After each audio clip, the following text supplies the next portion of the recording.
અને વડવાળા ત્રણેયને ભેગી બોલાવું રી. બોલો વડવાળા દેવની જય.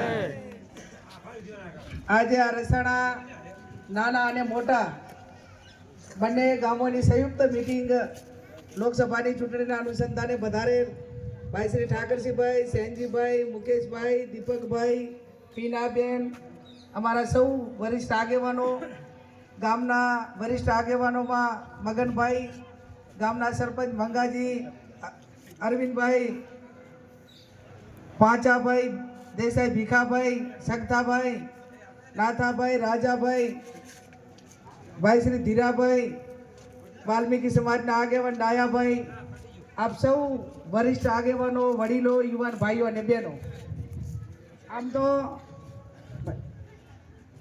આપણા બધા આગેવાનોએ એક એક મુદ્દા ઉપર વિગતથી વાત કરી.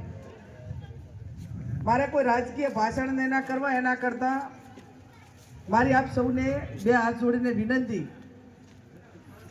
કે આ ચૂંટણી કોઈ સંસદ સભ્ય બની જવું અને એમના સ્ટેટસ માટેની નથી. હું આ પોતે ચૂંટણી લડું છું તો શા માટે? હું તો અત્યારે ધારાસભ્ય તરીકે હાલ ચાલુ છું નથી. મારી મુદત તો 2027માં 4 વર્ષ પછી પૂરી થવાની હતી. પણ આખો જિલ્લો, આખા આગેવાનો એ બધાએ ભેગા થઈને કીધું કે બેન, છેલ્લા 10 કે 15 વર્ષથી જ્યારથી મુકેશભાઈ સંસદમાં હતા એના પછી